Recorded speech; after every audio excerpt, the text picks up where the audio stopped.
Hello, hello, hello. Comment allez-vous, très chers amis? Quant à moi, Dieu merci, tout va pour le mieux. Et je souhaite à tout un chacun, partout où vous vous trouvez, que Dieu soit à côté de vous, que Dieu vous protège. Surtout à des compatriotes vivant en Guinée actuellement. Toute ma prière, j'exhorte Dieu de protéger le peuple innocent de Guinée. Hélas, tout Guinéen à l'heure là vivant en Guinée se trouve dans une prison à ciel ouvert. Très chers amis, nous allons parler de l'actualité guinéenne, qui est marquée par l'enlèvement, la torture et menace de mort.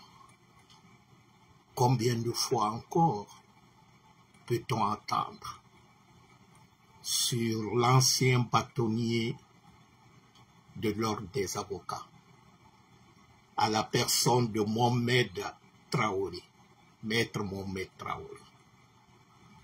Mais avant Mohamed Traoré, il y a eu tant d'autres qui se rappellent du kidnapping de Foniko Mengue et Pindoba, qui se rappellent encore de la disparition, l'enlèvement d'Habib Marouane, d'El-Sisi, de Ramatoulaye Colomb, et tout récemment, c'était le 8 juin, après la fête du griot de Manding, Guélima Kouyaté, qui se rappelle de la disparition et kidnapping avec les fracas d'Abdou Sako, qui a été jeté à plus de 150 km de Conakry vers Fourkaria, torturé, blessé, à l'agonie. Il a été retrouvé là-bas.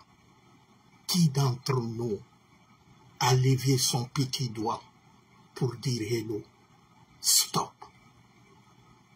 Siaka Bari a été pris devant sa femme et ses enfants, menacé, torturé. On l'a interdit de parler. Quel est cet avocat qui a levé le petit doigt? Personne. Hélas, aujourd'hui, c'est le tour de maître Mohamed Traoré. On parle de lui parce que c'est une personnalité connue dans son domaine d'activité comme avocat, comme homme de droit. Mais et ces milliers de personnes qui ont disparu à Conakry, dont personne ne parle, ils ne sont-ils pas des Guinéens? Qu'est-ce que l'ordre des avocats a dit? Rien. Très cher ami, je ne sous-estime pas ce qui vient de se passer. Je déplore tout acte d'injustice. Mohamed Traoré, avant d'être avocat, il était un citoyen de Landa. Mohamed Traoré a fréquenté avec certains de mes amis qui l'ont connu au Maroc.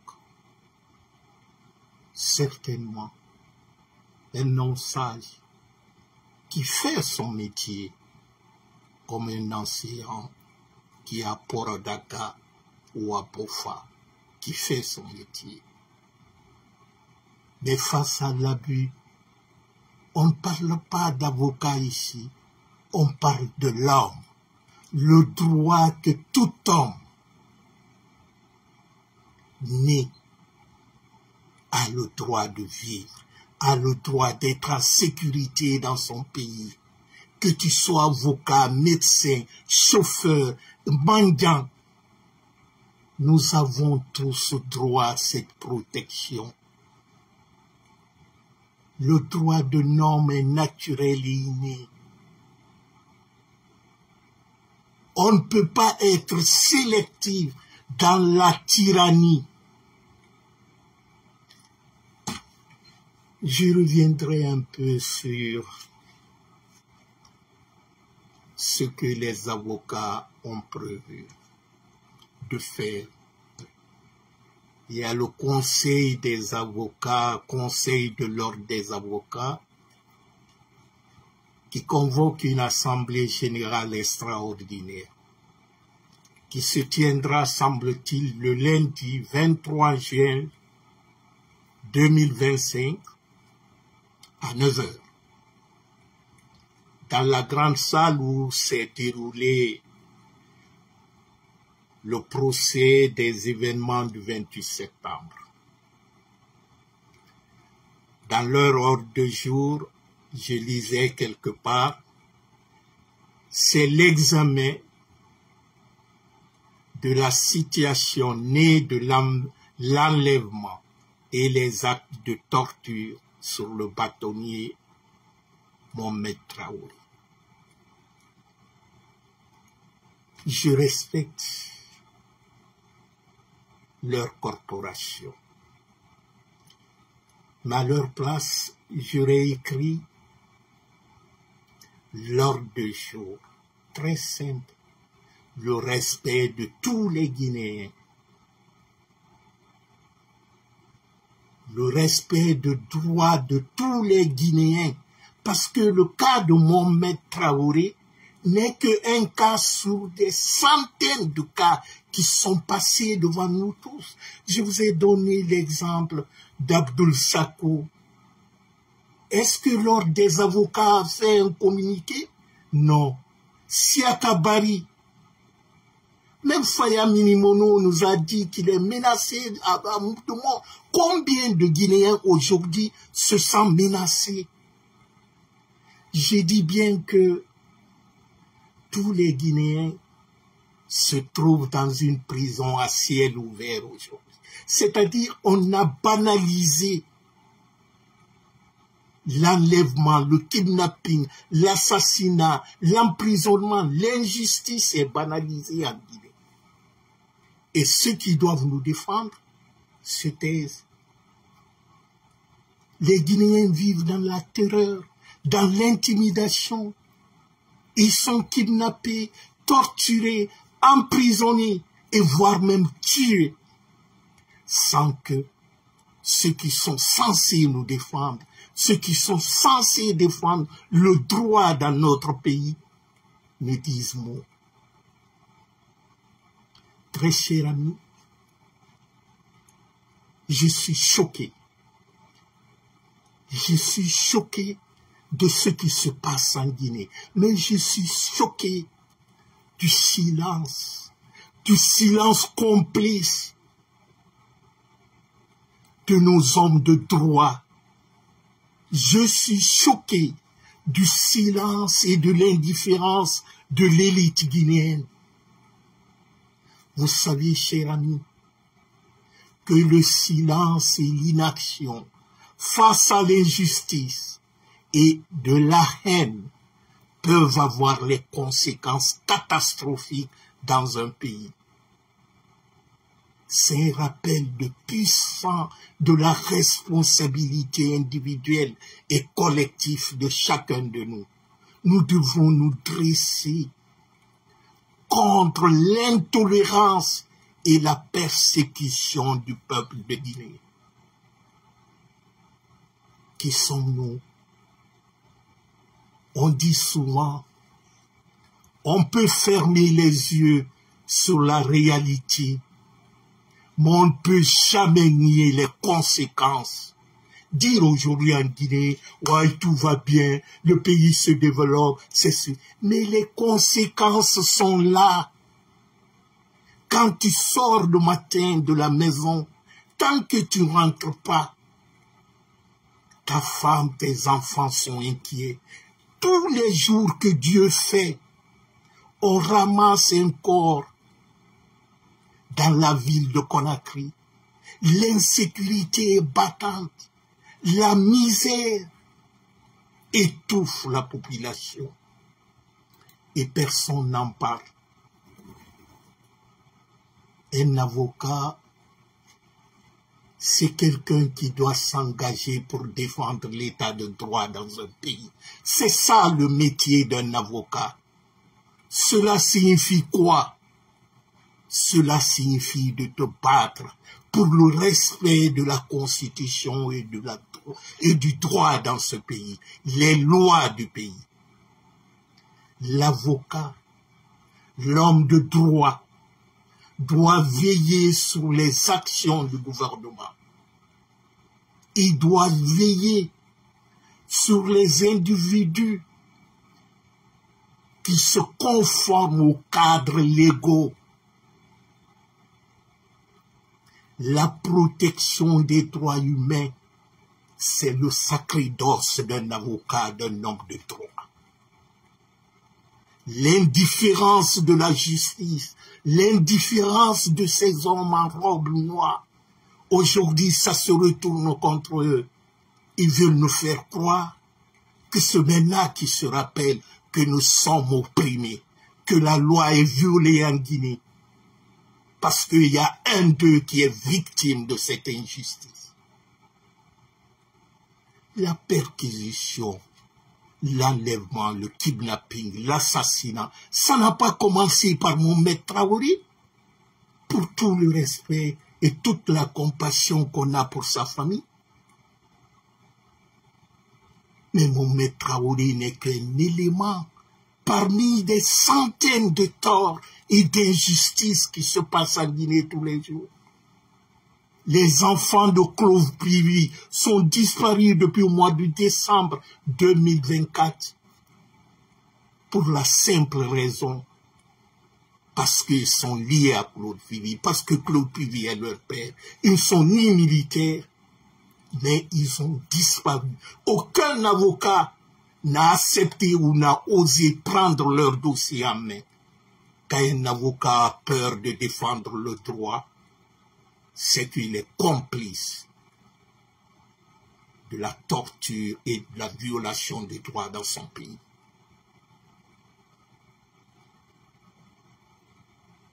Un avocat, c'est un rempart contre la tyrannie dans un pays. Il ne doit pas être un complice. Sortez de votre tour d'ivoire et dites la vérité au peuple. Osez au prix de votre vie. Parce que c'est le serment que vous avez pris. Ne restez pas parce que ces petits bandits armés sont tombés sur vous. Aujourd'hui, vous vous rendez compte que le pays, il n'y a pas de sécurité. Vous voulez examiner l'enlèvement de votre ami de même corporation. Mais que dites-vous des autres enlèvements? Qu'est-ce que vous avez fait? Est-ce que l'ordre des avocats avait convoqué une réunion extraordinaire? Mais que va donner cette rencontre de lundi? Je souhaiterais que j'ai tort, mais laissez-moi vous dire, ça ne va rien donner. Vous savez, en Guinée, j'ai remarqué, j'ai observé, comme beaucoup de gens, nous sommes victimes de notre propre asservissement. C'est-à-dire, les corporations, que ce soit les avocats, les enseignants, les journalistes, nous sommes les seuls responsables de ce qui nous arrive maintenant. Parce que nous refusons de prendre notre responsabilité. Parce que nous refusons de nous assumer. Mais je vous donne un exemple simple. Lorsqu'on l'a arrêté, on l'a enlevé, kidnappé Habib Marouane. Quel est ce journaliste qui est sorti pour dire stop ou organisons une journée sans radio parce qu'un de nos collègues a été kidnappé? Qui? Même le secrétaire général du syndicat Tambassa, lorsqu'on l'avait arrêté. Est-ce que sa corporation a été solidaire?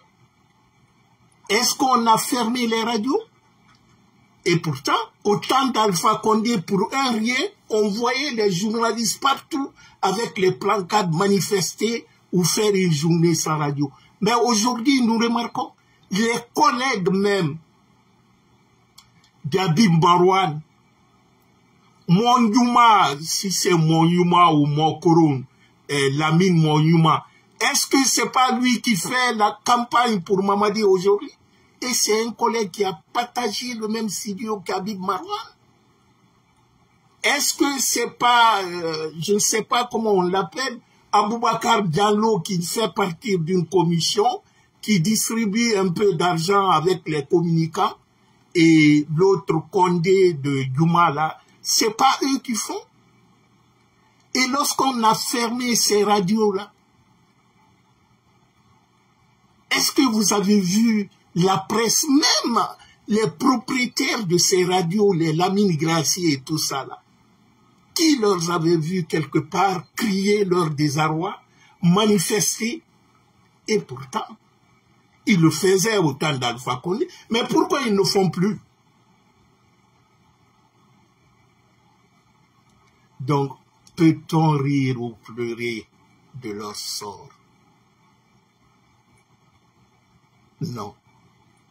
Nous ne sommes pas contents de ce qui se passe actuellement.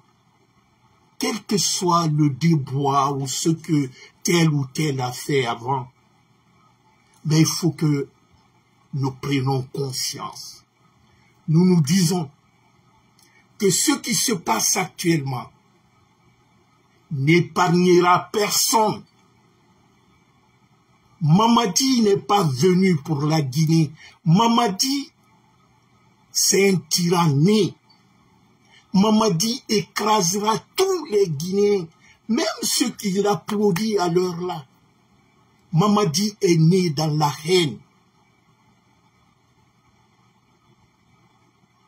Donc, détrompez-vous.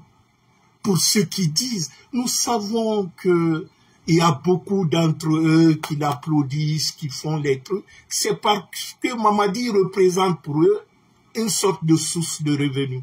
C'est un fonds de commerce. Mamadi pille la Guinée, il partage l'argent avec eux. Mamadi donne les voitures aux gens. Il enferme certains en disant que ceux-ci ont détourné. Lui, il gaspille l'argent du pays. Il donne des milliards et des milliards aux gens. Tout le monde voit.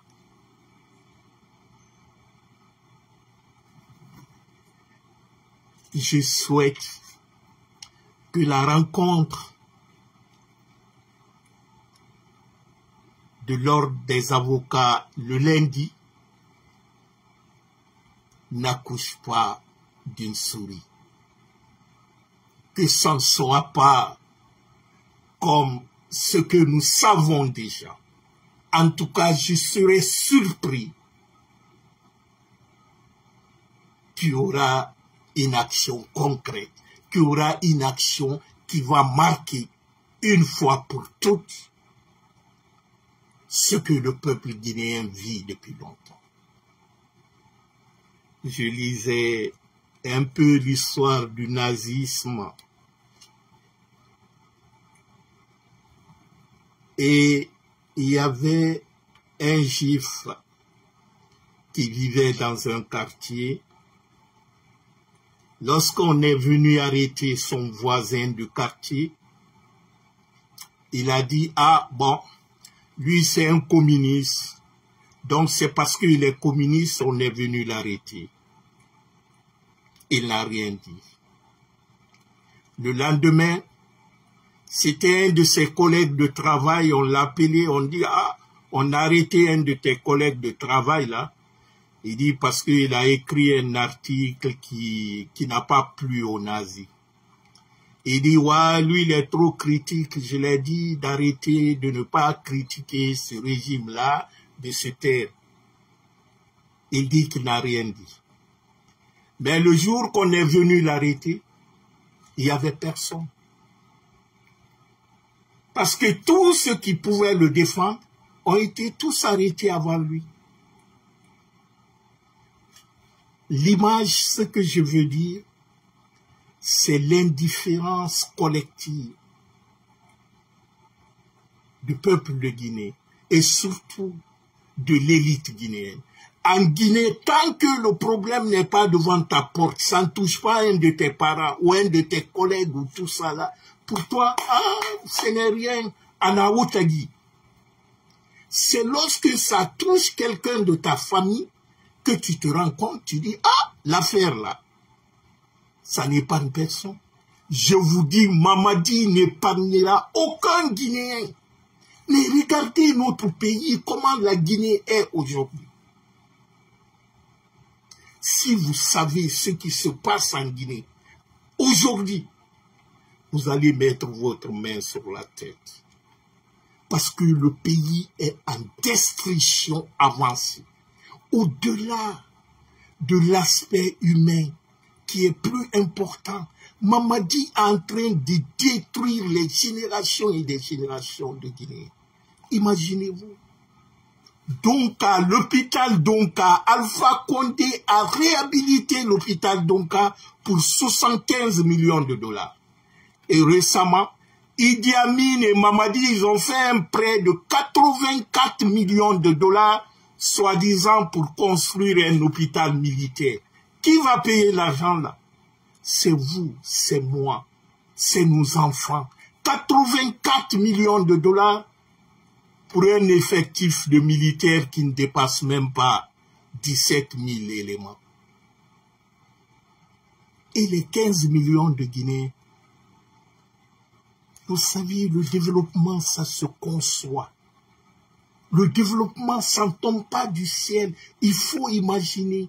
C'est lorsque l'action n'a pas un impact collectif, ça ne sert à rien. L'État est fait pour ça. L'État est fait pour chacun de nous, pour le bien commun. On ne peut pas faire l'État comme son objet. Construire une autoroute à la rentrée de Kankan et que Kirwane, Mandiana, Kankan, il n'y a pas de route plus de 200 km. Nos parents meurent aujourd'hui en quittant Mankuntam pour venir à Bofa. Une femme enceinte meurt. Allez-y dans nos villages, il n'y a pas de dispensaire.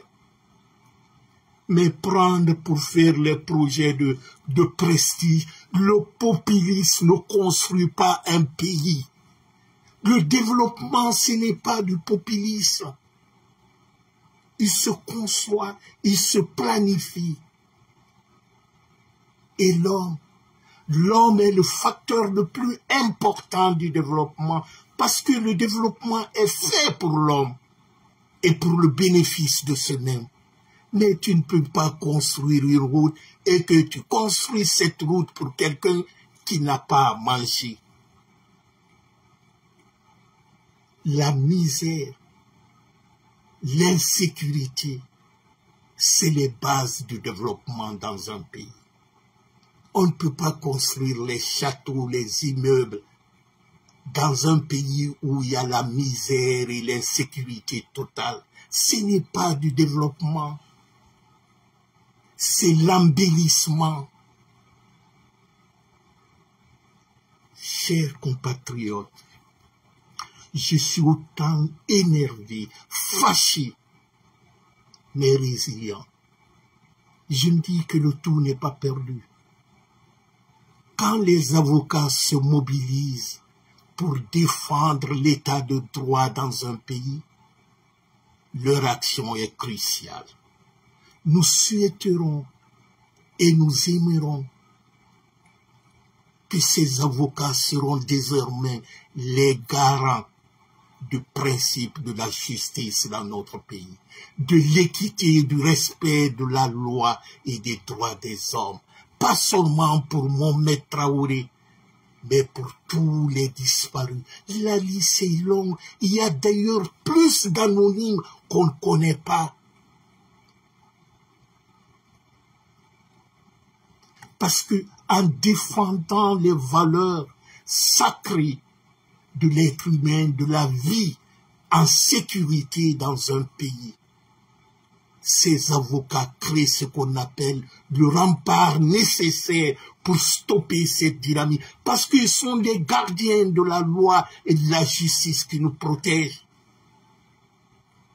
Quand un État faillit, qui est censé être le garant de notre sécurité, et que c'est lui qui est maintenant les éléments d'insécurité dans notre pays, en ce moment, on n'a plus d'État.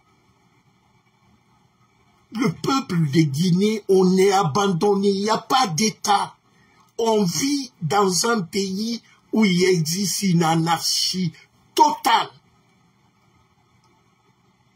Parce que si l'État n'est pas capable d'assurer notre sécurité, ce n'est plus un État. Chers amis, j'ose espérer que l'engagement d'assurer le droit, les droits fondamentaux et protéger les citoyens guinéens, si les avocats, au cours de leur rencontre de lundi, arrivent à décider unanimement, malgré les arrangements qui se passent depuis hier nuit là, parce que j'ai même appris qu'il y a des imams qui leur appellent un à un, en leur disant, bon, il faut taire la chose, il faut faire ceci, tiens, je t'envoie le prix de cola, parce que la Guinée, c'est ça. On leur divise à leur sein, on leur affaiblit. En ce moment, vous allez récolter, parce que le cas de Mohamed Traoré n'est que peut-être pour vous le trop qui a débordé le vase. Mais pour nous, c'est quelque chose qui était prévisible. Parce qu'avec Mohamed Traoré, avant Mohamed Traoré, il y a eu les Founiké-Mengue, les Bindoba, les Sissi, les Ramatoulaye Kolo, les Habib Marouane, les Sélexé, les Sadiba Koulibaly, les Mofa Sori, les Guilima Kouyaté, et plein d'autres anonymes, des centaines et des centaines que vous connaissez, vous les avocats. Donc le cas de Mohamed Traoré doit vous interpeller, ce que le Guinéen, les citoyens lambda vivent en Guinée à l'heure. On n'est pas dans un État, on a affaire avec un groupe de bandits armés, sans loi, sans foi.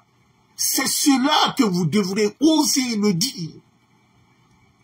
Boudez toutes les audiences sur le pays. Mobilisez-vous. Mais si c'est-à-dire, vous vous cachez derrière un silence complice, en disant, ouais, ça va passer, c'est ceci, c'est cela. Laissez-moi vous dire que ça ne va pas se passer, ça va s'aggraver. Cette situation-là, ce n'est que le début. Ce n'est que le début.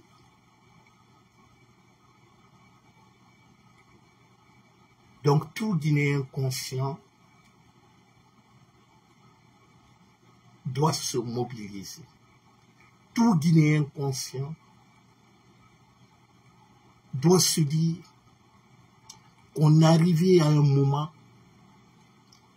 où le silence ne paye plus. On est arrivé à un moment, tant que nous attendons pacifiquement que Dieu vienne nous aider pour nous débarrasser de Mamadi, Mamadi va continuer à nous tuer. Ne restons pas prisonniers de l'injustice. Ne restons pas prisonniers des arrestations arbitraires. Ne restons pas prisonniers des enlèvements, des kidnappings, les tortures, les emprisonnements et les assassinats. Notre silence encourage le bourreau. Notre inaction nous amène au suicide collectif. Nous mourons tous les jours en Guinée. Il y a des meurtres. Tous les jours en Guinée que Dieu fait, il y a des cas d'injustice impliquant les gens du pouvoir. Combien de Guinéens est frustré aujourd'hui? La gabegie financière organisée, le musellement de la liberté fondamentale, les kidnappings ciblés, comme ceux récemment du maître Mohamed Traoré, Guélima Kouyaté. Mais est-ce que c'est les premiers kidnappings qui sont passés depuis que ces bandits-là sont arrivés au pouvoir? C'est la chasse à toute voix dissidente. Parce que simplement, Mamadi ne conçoit pas que quelqu'un s'oppose à ce qu'il a braqué. Parce que la Guinée est braquée. C'est un groupe de bandits qui a pris les Guinéens en otage. Mamadi n'a rien d'un chef. Mamadi est le chef d'un groupe de bandits, de voyous, de délinquants qui théorisent la population. Et le seul remède, c'est la mobilisation et l'insurrection populaire de tous les Guinéens, quelle que soit la corporation. Parce que ce qui arrive à Mohamed Traoré aujourd'hui est arrivé à d'autres. Et demain, ça serait ton tour, ça serait mon tour, ça serait le tour de quelqu'un d'autre.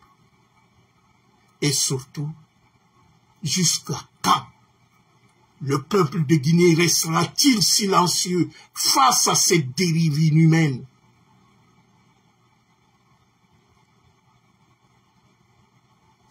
Chers compatriotes, il est encore possible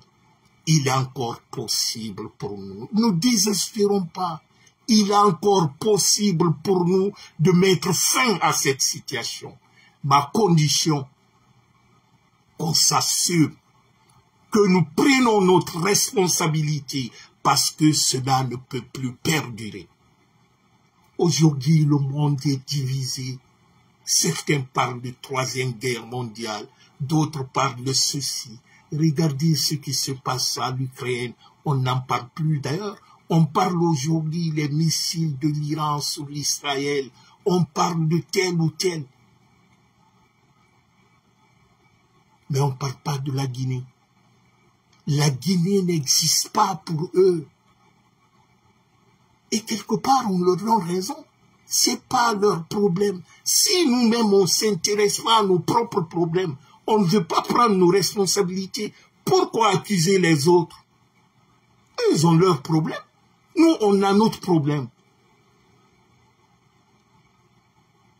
Vous savez,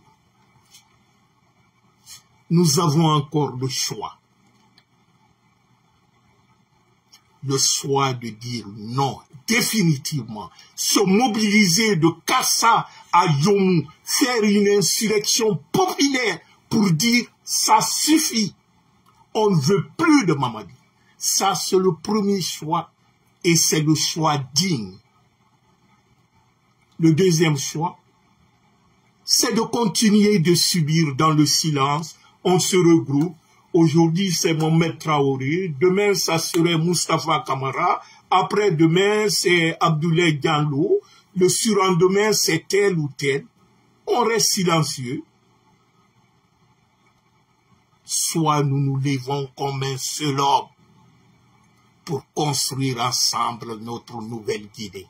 Parce que Mamadi a détruit la République sur tous les plans. Quand vous voyez ce qui se passe, un mec, Tian Koïta, le bandit qui se dit président des orpailleurs, tout le monde a écouté les audios, c'est partout dans les trucs, ils volent les tonnes et des tonnes de l'or, ça disparaît. Il va mobiliser les gens à Sigiri et à Mandiana pour dire nous sommes pour Mamadi, on le laisse. Mais la Guinée, il n'y a pas de dispensaire. Les médicaments ne sont pas dans les hôpitaux, les gens meurent à Sigiri. Ce n'est pas son problème. Il prend quelques miettes, il va, il donne à des gens, il mobilise les gens, applaudit Mamadi, Mamadi le laisse tomber. Nos pauvres mamans, dont les enfants ont souffert, pour leur envoyer le prix de leur pèlerinage. Ceci, ça a été détourné par la mère de Mamadi. Plus de 416 personnes n'ont pas pu faire leur pèlerinage cette année. On vient dire aux gens, ouais, on va vous rembourser, on va vous sauver. La dame même qu'on a dit que c'est elle qui est, c'est faux. C'est la mère de Mamadi. Parce que chaque année, on donne des centaines de places gratuites à la mère de Mamadi. Et elle revend ça aux gens. C'est dans ça que l'affaire là s'est éclatée. Mais on dit, ouais. Et Mamadi, les gens viennent l'applaudir, Itanambe, les Makanera, on leur distribue des voitures, des maisons. Mais est-ce que nous sommes maudits? On peut continuer, regarder Mamadi détruire la Guinée devant nous sans rien faire. Je crois qu'on ne doit pas le faire. Parce que la liberté ne se mendie pas. Elle s'arrache. On ne demande pas la liberté. On ne demande pas son droit, on l'arrache. Le changement ne vient pas tout seul. Mais il se provoque. C'est les événements et les contextes qui conscientisent un pays, un peuple, à se révolter contre ceux qui l'oppriment. On est arrivé à ce moment-là. Aujourd'hui, la disparition de Mohamed Traoré, ce n'est pas le seul cas de l'ordre des avocats. Ça ne concerne pas seulement l'ordre des avocats, ça concerne tous les Guinéens, comme toutes les autres disparitions, kidnapping, les Founikemengue, les Bela, les Sissi, les Ramatou, les colons, les Habib Morwan, aujourd'hui les Alouba qui sont en prison. Ça doit être le combat de tous les Guinéens. Tant qu'on ne sort pas de cette prise de position sélective pour dire parce que tel est mon ami, ma corporation ou mon truc, je le soutiens. On nous a dit que depuis le 5 septembre, que certains sont trompés sur le compte de Mamadi. Mais Dieu merci, on dit le temps c'est le meilleur juge. Comme je dis, le changement ne vient pas tout seul. Il se provoque. Le peuple de Guinée doit se réveiller. Et cela va de notre avenir. Parce que nous sommes en train de perdre la République. Nous sommes en train de perdre la terre de nos ancêtres. Nous sommes assis au vu, au su de tout le monde. Nous deviendrons les esclaves en Guinée. Quelqu'un qui n'est pas libre dans son pays, quelqu'un qui a peur d'être kidnappé, disons tué, assassiné, il ne vit plus. Tu ne vas plus vivre normalement. Quel est le Guinéen aujourd'hui qui vit normalement en Guinée, sans avoir peur d'être kidnappé? Il n'y en a pas. Aujourd'hui, nous vivons dans la peur. Le Guinéen vit dans la peur. Chers compatriotes, je crois que le moment est venu pour nous de sortir de cette prison.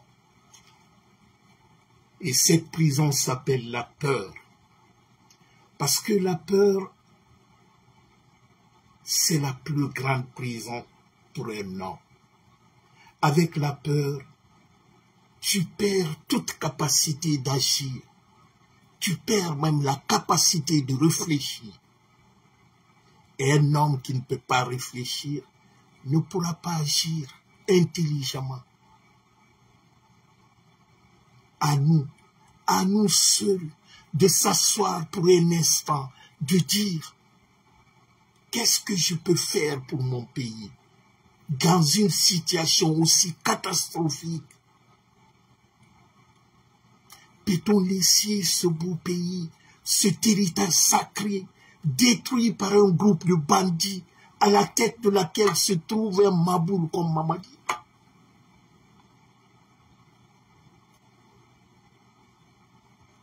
Chers compatriotes,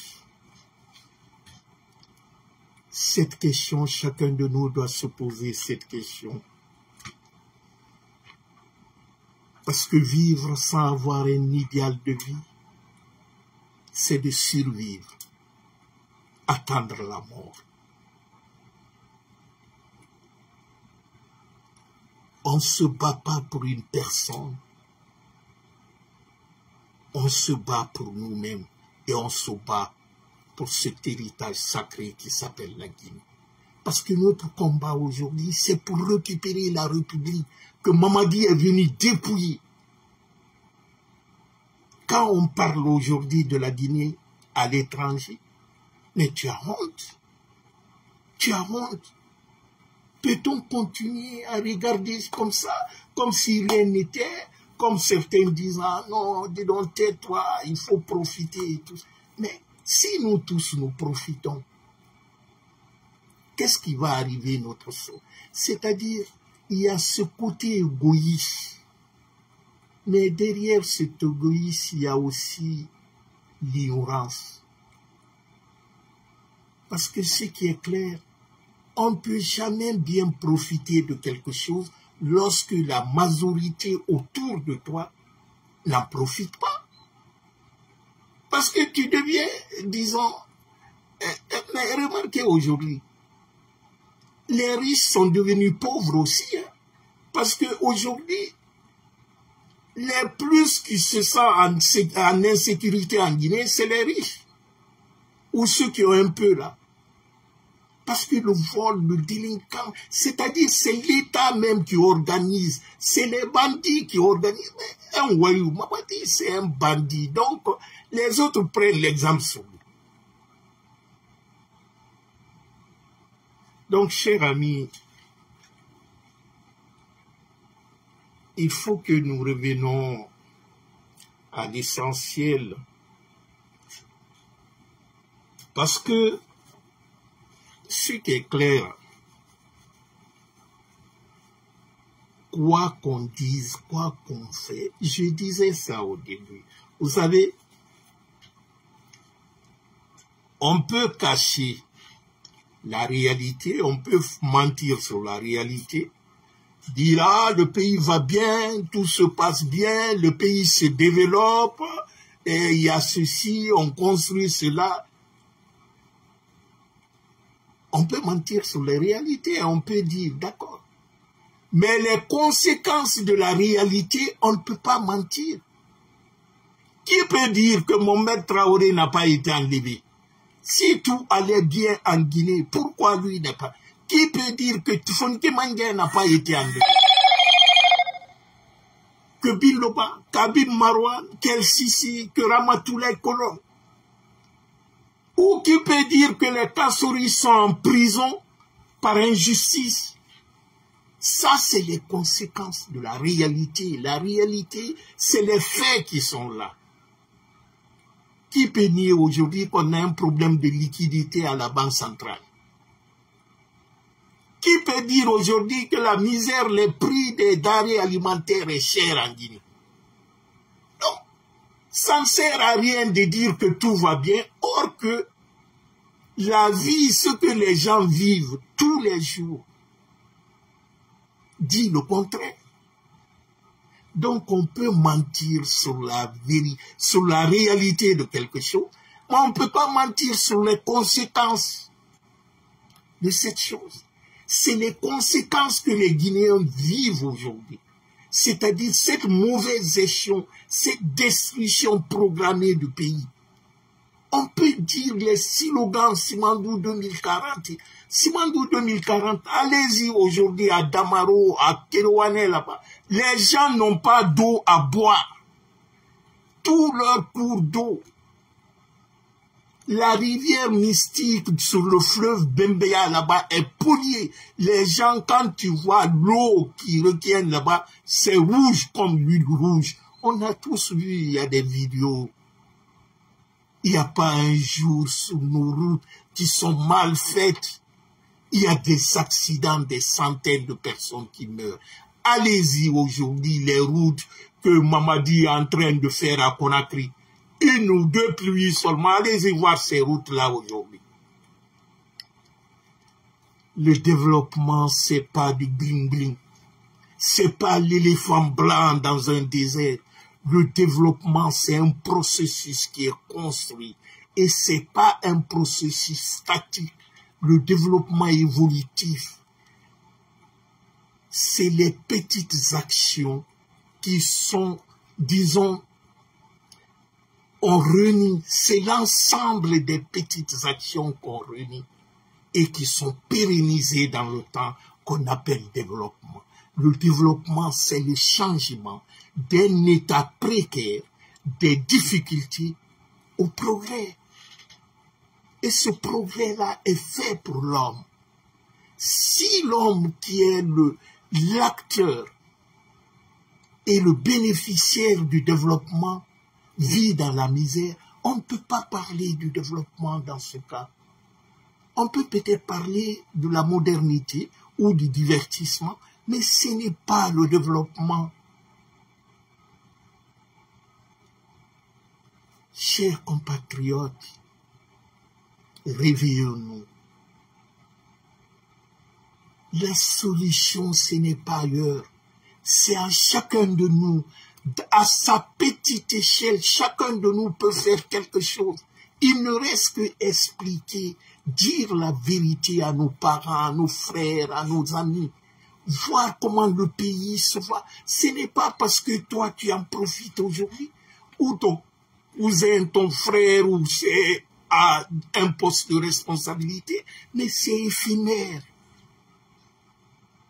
Quand un État est incapable d'assurer la sécurité, d'assurer la nourriture, d'assurer la santé d'une population, ce n'est plus un État. Nous n'avons plus d'État. Tout Guinéen vit dans un pays, dans une prison à ciel ouvert. Ça peut arriver à tous les Guinéens, ce qui arrive, mais c'est déjà arrivé à d'autres.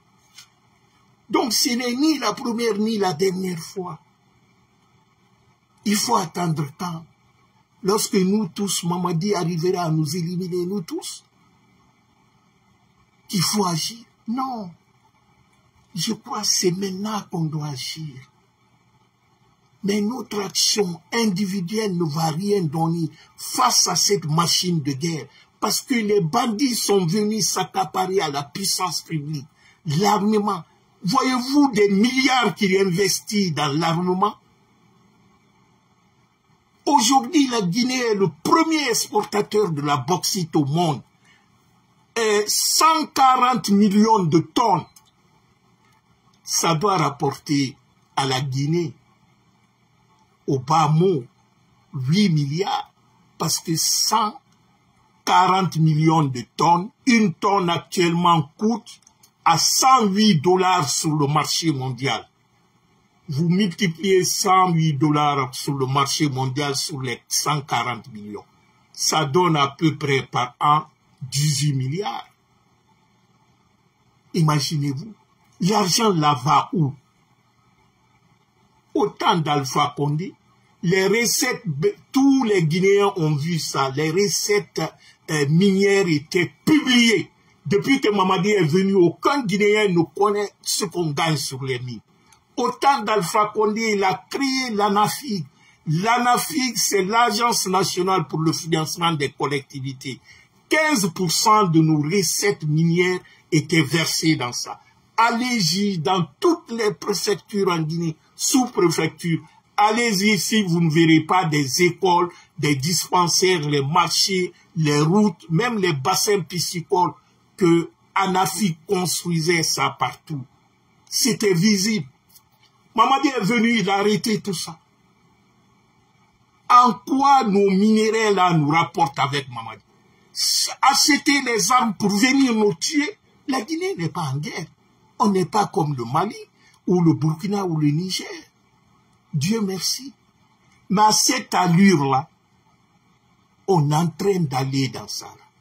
D'ailleurs, les Ivoiriens, beaucoup ont dit, avec la visite de Mamadi en Côte d'Ivoire, il est venu attiser le djihadisme.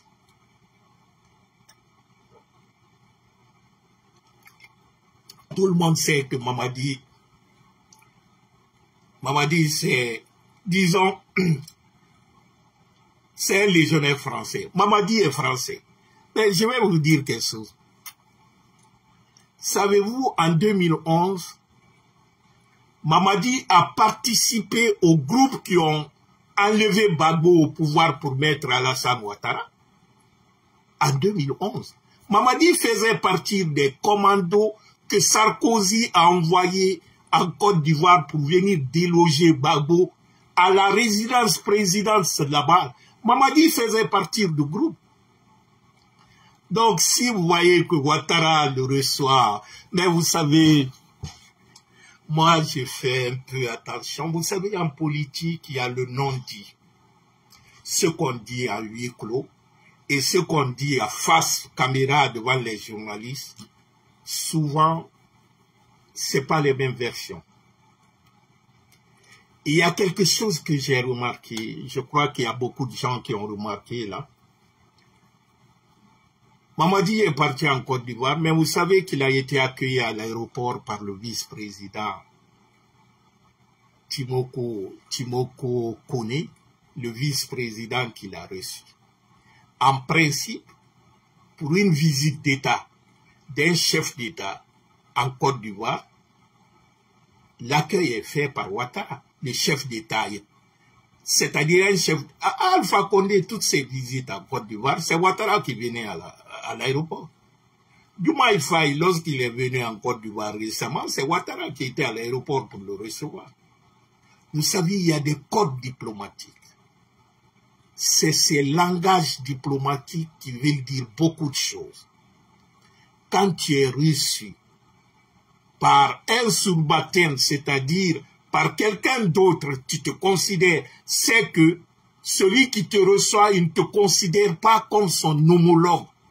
C'est-à-dire, vous n'avez pas, disons, le même statut. Parce que l'accueil d'un chef d'État étranger à l'aéroport, il y a un événement, c'est-à-dire, il y a des protocoles de très haut niveau, parce qu'il s'agit d'une personnalité d'un autre État. Quand un chef d'État, un président de la République vient en Côte d'Ivoire, c'est le président Ouattara en personne qui doit le recevoir à l'aéroport, pas quelqu'un d'autre. Pas quelqu'un d'autre. Mais si tu vois qu'il y a quelqu'un d'autre qui est parti le recevoir à l'aéroport, c'est que on n'accorde pas l'importance d'être un président au même niveau que Ouattara. Alpha Condé, toutes ses visites en Côte d'Ivoire, c'est Ouattara qui venait. Récemment, lorsque Diomaye Faye du Sénégal est venu en Côte d'Ivoire, c'est Ouattara qui est venu le recevoir. Quand Faure Gnassingbé va en Côte d'Ivoire, c'est Ouattara qui vient en personne. Il n'est pas malade, il vient en personne. Et puis, laissez-moi vous dire aussi, depuis 4 ans, Mamadi négociait pour que Ouattara le reçoive. Depuis le coup d'État, hein, c'est la première fois que Mamadi a été reçu par Ouattara. Depuis 4 ans. Et tous ses premiers ministres, Baouri, Gomou, sont venus en Côte d'Ivoire, ils ont tout fait pour être reçus par Ouattara. Ouattara n'a jamais accepté. C'est pourquoi j'ai dit, ne voyez pas seulement les déclarations politiques. Ce qui est derrière, il faut... C'est vrai, c'est pas pour défendre Ouattara ou pas. C'est vrai, on sait ce qui existe et tout ça. Mais il y a quelque chose Vous savez, quand il y a des codes diplomatiques qui parlent en politique, on dit dans les relations internationales, le code diplomatique est plus important que le verbal, que ce qu'on dit. Si vous remarquez, lorsqu'il est venu même à la présidence pour saluer Ouattara, Ouattara est sorti sur le perron, il est venu le recevoir. Mais vous avez remarqué, à côté de la voiture, il y avait que quelqu'un, une sentinelle, 2 sentinelles qui étaient là. Ça veut dire aussi que l'accueil n'est pas enthousiasme. C'est-à-dire, il n'y a pas ce respect, parce que quand un chef d'État vient, on l'accueille à la présidence même, quand sa voiture s'arrête, le président vient l'accueillir, mais il y a un c'est-à-dire, il y a les militaires à gauche, à droite, la garde républicaine qui est là. Ils entendent l'hymne national de ce pays-là. Et c'est entre ces gardes républicaines que le président qui le reçoit vient le saluer. Mais Mamadi, il n'y avait pas tout ça. Donc, c'est les faits. Mais ça, il faut le remarquer. Et il faut savoir aussi lire, c'est ce qu'on appelle les codes diplomatiques. Donc, Mamadi, sa visite en Côte d'Ivoire, c'est quelque chose pour ceux qui, disons, ceux qui observent très bien le monde diplomatique. Mamadi est isolé. C'est-à-dire, c'est une façon de sortir dans l'isolement régional et sous-régional pour se positionner diplomatiquement. À part Paul Kagame, aucun chef d'État en Afrique, même pas en Afrique de l'Ouest, mais en Afrique, qui reçoit Mamadi. Donc Mamadi se trouve coincé. Depuis le coup d'État de septembre, la Guinée vit de cette période d'isolement diplomatique qui est observable partout. Donc cette visite en Côte d'Ivoire, pour Mamadi et ses communicants, c'est pour rehausser ce côté, ah, Mamadi est comme ça. C'est vrai, quand quelqu'un est beau, il n'a pas besoin de chanter sur tous les toits qu'il est beau. Quand quelqu'un est populaire et qu'il est aimé partout, il n'a pas besoin de donner l'argent aux gens, même s'il va au WC, il faut faire des mobilisations pour le recevoir. Mamadi est à la quête de légitimité. Il a la quête aussi de ce repositionnement diplomatique. C'est pourquoi il force de fois aller assister aux investitures, tout ce qui se passe. Malgré le soutien de la France coloniale et tout ça, Mamadi est isolé diplomatiquement en Afrique et dans le monde entier. Mais pour faire croire aux gens que tout va bien, parce qu'au-delà des discours de courtoisie, vous savez, en politique, il y a toujours une démarche stratégique. Les discours qui sont dits publiquement, de fois, ne reflètent pas ce qui est caché, ce qu'on se dit entre nous. Cela se révélera peut-être lorsque les choses changent et tout ça, là, c'est en ce moment qu'on saura, parce qu'il y avait un groupe très restreint qui assiste à ces discussions. Mais ce qui se dit en tête à tête, c'est pas ce qu'on dit diplomatiquement, hein, en public, là, face aux gens. La réalité cache. C'est-à-dire, il y a l'illusion qu'on donne aux gens que tout va bien. C'est pourquoi j'ai dit aux gens que je ne vais pas trop critiquer ou dire que Ouattara fait ça, Ouattara fait... Je crois qu'il faut laisser le temps au temps. Pour nous, ce qui est important, que ce soit Ouattara ou un autre, ce qui nous importe, c'est nous les Guinéens. On s'en fout de ce que les gens pensent et tout ça. Mais le problème, c'est à nous. C'est nous les Guinéens qui vivons ces bêtises de Mamadi. C'est nous les Guinéens qui subissons tous ces drames. Donc on connaît mieux que ceux qui viennent là, Makosso, les trucs là. Pour moi, c'est les gens qui ne sont pas importants. Le plus important pour nous, c'est ce que nous subissons. Parce que tout ce qui se passe comme ça, on veut nier tout. Mais la réalité est là, nous vivons. La crise de liquidité de la Banque centrale aujourd'hui, là, elle est réelle, malgré la théorie. J'ai écouté aussi un peu Dr Ousmane Kaba. Bon, je me dis qu'il ne veut pas s'assumer. Il a expliqué, mais il utilisait trop le faux fuyant. Il ne voulait pas dire ce que... C'est-à-dire, il disait ce qui est réel, mais il ne voulait pas le dire de façon formelle. Vous savez, un intellectuel qui a peur de ses idées, pour une raison ou pour une autre, il devient un démagogue ou un idéologue. Il sort du cadre d'intelligentsia parce qu'il n'a pas le courage d'affirmer la science ou la théorie qu'il connaît ou bien qu'il a appris. Il a peur des représailles. Donc, Dr Ousmane Kaba vit de ça. Il a bien dit, vous savez, la crise, il n'y a pas 1000 sommets. La crise de liquidité dans une banque centrale, c'est le reflet, tous les économistes connaissent ça, c'est le reflet de déséquilibre macroéconomique. C'est-à-dire, c'est quoi?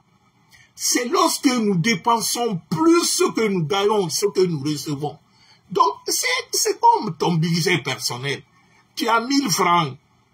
Chaque mois, tu as 1000 francs que tu gagnes, 1 million de francs, supposons. Mais tes dépenses, c'est 1 500 000. Donc, tous les mois, toi, tu seras en déficit, tu seras en dépassement. Parce que tu dépenses plus que ce que tu gagnes. C'est ça qui cause le manque de liquidité. C'est lorsque l'État, l'argent qui est là, il fait la pagaille dedans, il dépense ce qu'il veut, il finance les budgets pompeux, il donne l'argent aux démagogues, achète les véhicules des milliards, les trucs là. Les maisons eux-mêmes, ils volent pour aller s'acheter les maisons partout.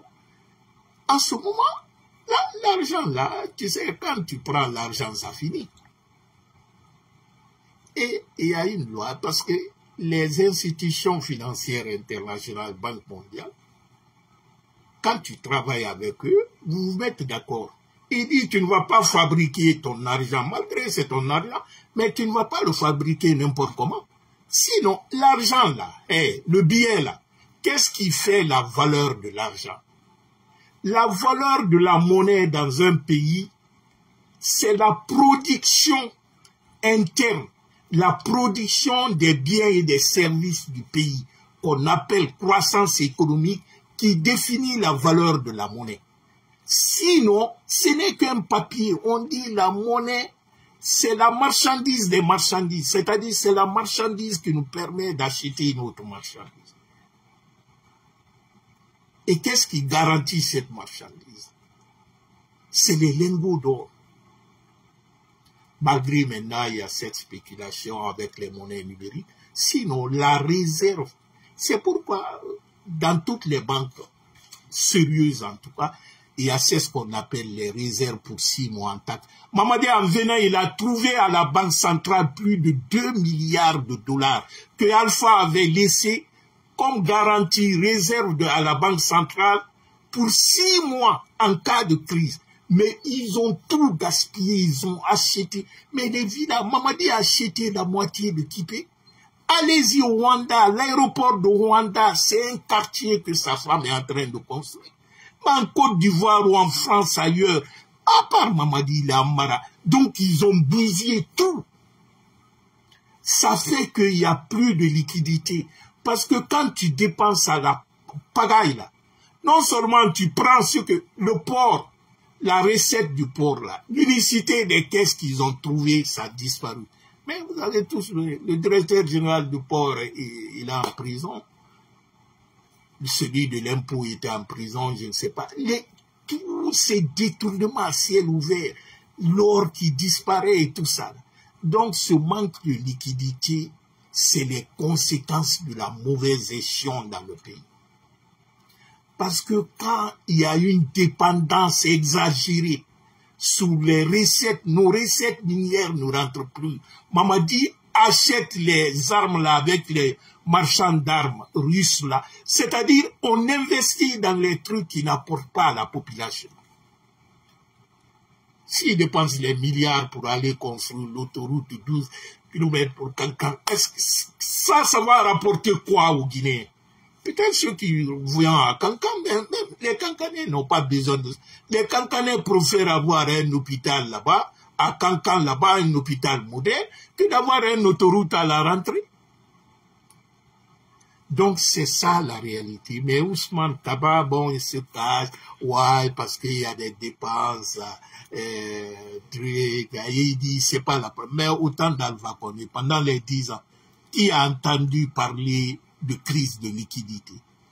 Mais vous savez, certains sont malhonnêtes. C'est ce que j'ai dit.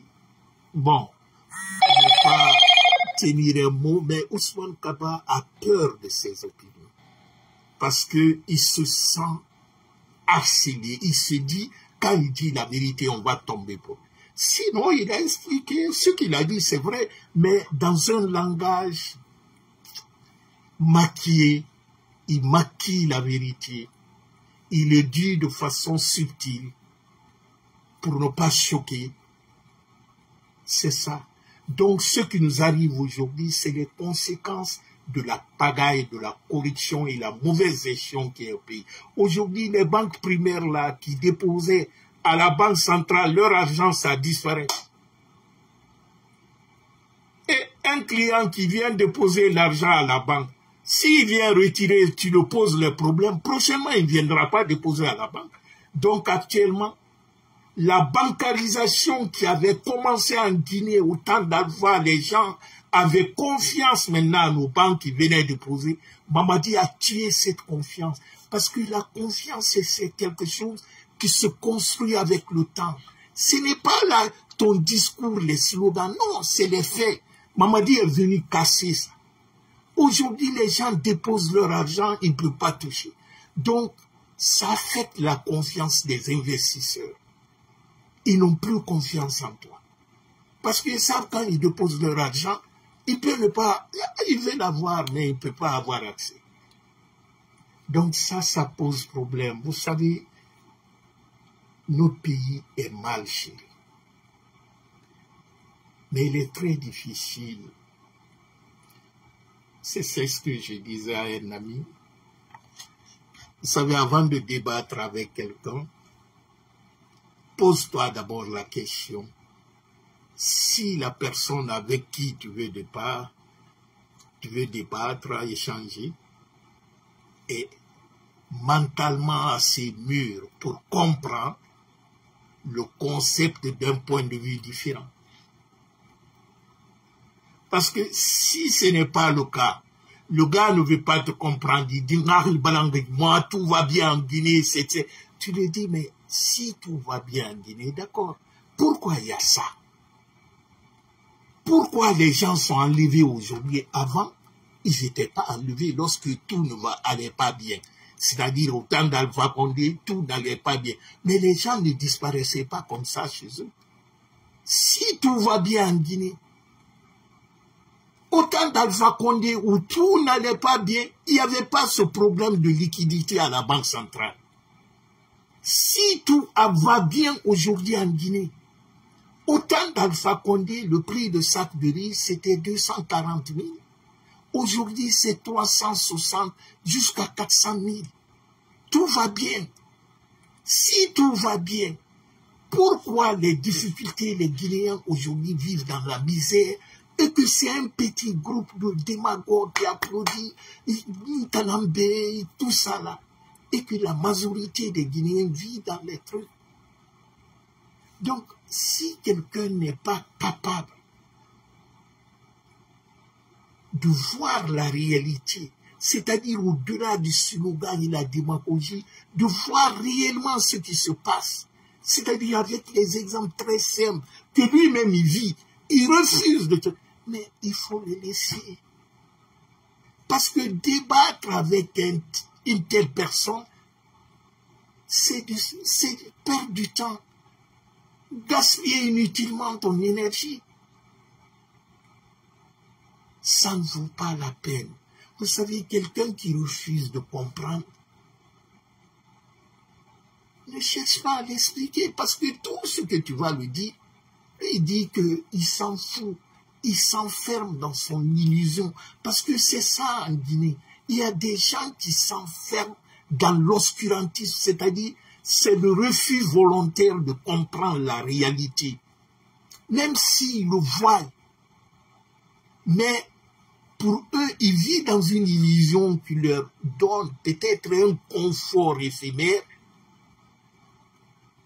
et il se dit que leur confort éphémère là c'est suffisant et que toutes les autres choses là ils s'en foutent.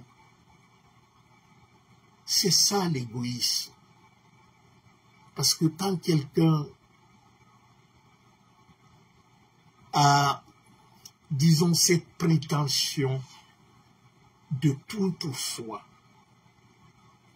que si son bonheur pour lui, son bonheur, c'est de vivre dans les grosses voitures, avoir les villas, courir les petites filles au quartier, et qu'on lui dit, ma grand, c'est comme ça et tout ça. C'est-à-dire, lui, sa vision de vie, c'est ça, être heureux. Mais il oublie, le jour que ça va changer, il sera encore plus malheureux qu'il était avant d'être heureux. Parce que le bonheur est en soi. C'est-à-dire le bonheur au-delà du matériel qui est là, certes, le matériel te permet d'avoir accès ou tout ça. Mais pour moi, le bonheur est personnel. Le bonheur, c'est lorsque tu te lèves le matin, tu es en bonne santé, tu te dis, ah, Dieu merci, je me suis levé en bonne santé, j'ai pu faire ce que je devrais faire, et j'ai pu régler mes petits problèmes.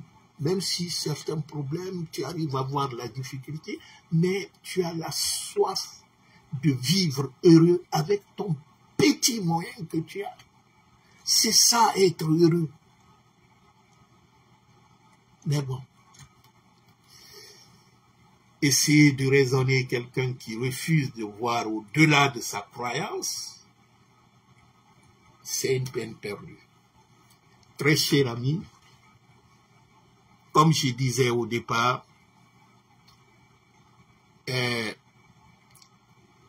c'est scandaleux, c'est choquant ce qui arrive dans notre pays. L'enlèvement de maître Mohamed Traoré, nous la condamnons avec la dernière énergie.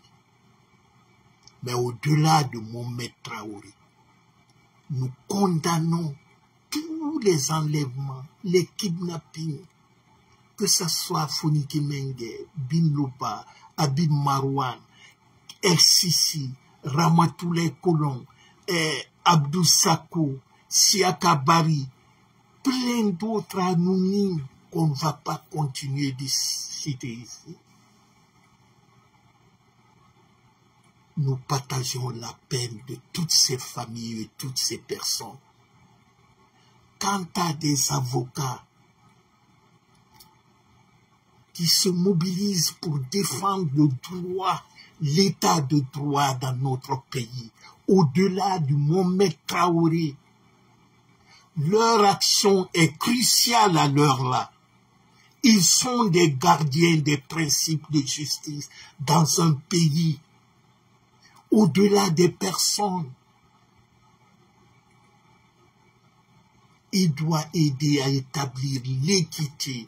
Ils doivent oser parler sur le respect des droits de l'homme, les violations qui se passent en Guinée. Un avocat, un homme de droit, son matériel de travail, c'est sa bouche, sa parole. Lorsque la loi est violée, quelle que soit la personne, ils doivent être capables de dire ce qui est arrivé à Mohamed Traoré, c'est parce que lui s'est mis encore, il a rejoint ce peuple silencieux, martyrisé.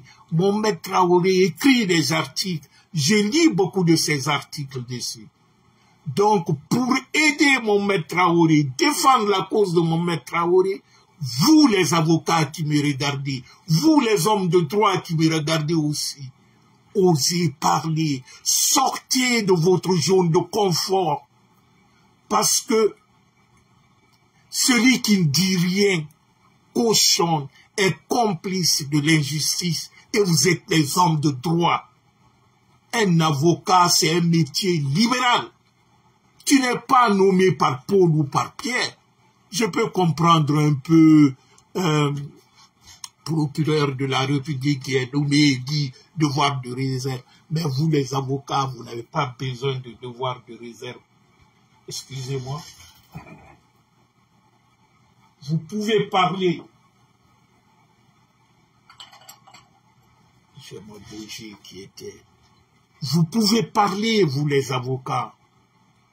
En défendant ces valeurs, vous allez créer un rempart essentiel et un rempart, disons, que tout le peuple de Guinée sera que vous êtes les hommes de droit contre cette tyrannie de Mamadi. Votre engagement à assurer les droits fondamentaux dans notre pays, c'est ça votre métier. Ne soyez pas complices de ces gens-là. Et ne cédez pas avec les pressions des marchands d'illusions. Ces imams, c'est les escrocs. En Guinée, il y a des imams qui, c'est-à-dire, ils ne défendent pas la foi. C'est les gens qui utilisent l'islam pour manipuler les gens. Ces imams qui vous appellent pour vous dire il faut se taire, ne leur écoutez pas. C'est les complices. Ils font avec Mamadi. C'est les hypocrites. Ne leur écoutez pas. Ou ceux qui se disent sages là. Ils ne disent pas ce qui se passe comme l'injustice au pays. Ils le voient. Mais maintenant, quand vous commencez à réagir, c'est les premiers qui viendront vous dire non, calmez-vous, faites. Mais calmez-vous dans la terreur. Il n'y a pas de paix dans l'injustice. La terreur et l'intimidation, il faut théoriser le terroriste qui est Mamadi. À travers vous, tout le peuple de Guinée doit être derrière. Mais cela dépendra de votre décision que vous allez prendre le lundi. J'ai dit, j'ose espérer de me tromper, mais je connais le Guinéen. Je préfère de ne rien dire. J'attends votre rencontre demain. Je vais voir la suite des choses. Mais dites-vous, ce que Mamadi a commencé là, il ne va pas s'arrêter. Il peut faire semblant. Mamadi n'a aucune vision pour la Guinée. Mamadi ne peut pas gérer la Guinée. Il faut mettre ça en tête. Il ne peut pas. Mamadi n'est bon pour la Guinée ni aujourd'hui, ni demain, ni après-demain. Et Mamadi, c'est-à-dire, il n'est pas venu pour Mandingue, il n'est pas venu pour le Fouta, il n'est pas venu pour Basse-Guinée, il n'est pas venu. Mamadi, c'est un narcotrafiquant.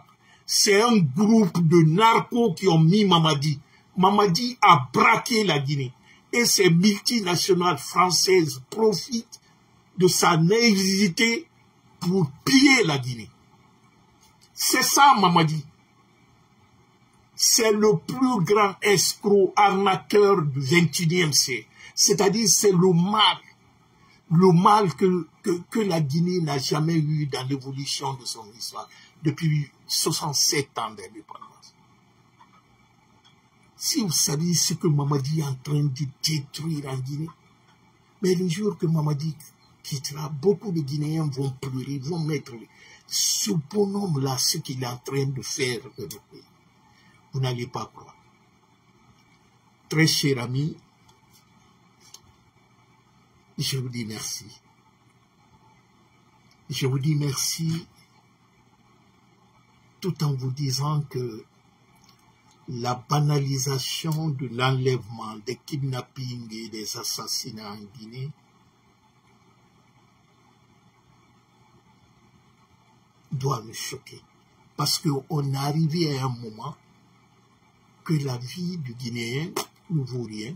Mamadi tue, Mamadi enferme, Mamadi il vient, il casse ta maison, il te fout dedans, il prend nos milliards, il partage à ses trucs, tout est bon. C'est-à-dire, je me dis souvent, est-ce qu'il y a un pays au monde où telle chose peut se passer sans que la population ne réagisse? Décidément, je me pose souvent la question. Hein. Parce que tant que nous attendons que Dieu vienne nous enlever Mamadi ou je ne sais quoi, nous allons continuer à vivre longtemps dans ce qu'on appelle kidnapping, l'enlèvement, assassinat, emprisonnement, disparition, destruction de l'économie. Nous allons vivre dans ça longtemps. Parce qu'on est là, on a peur, on se dit, on va se taire ou je ne sais quoi. Parce que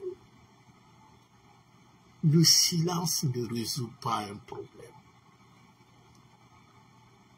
Il y a un temps pour tout. On est arrivé à un moment maintenant où on doit agir. Et chacun de nous peut faire quelque chose. Ne dis pas que, moi, je ne peux... Non. C'est toutes ces petites actions individuelles qui fera le boulot. Parce que ce que nous minimisons, c'est la force du peuple. Parce que tant qu'on ne se rend pas compte que le peuple est plus fort que tout, c'est-à-dire quel que soit le régime, quand un peuple est décidé pour arracher sa liberté, pour dégager les bandits, aucune arme n'est plus puissante que la volonté du peuple.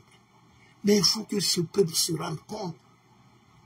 Et pour que le peuple se rende compte, il faut les leaders d'opinion, il faut des éclaireurs.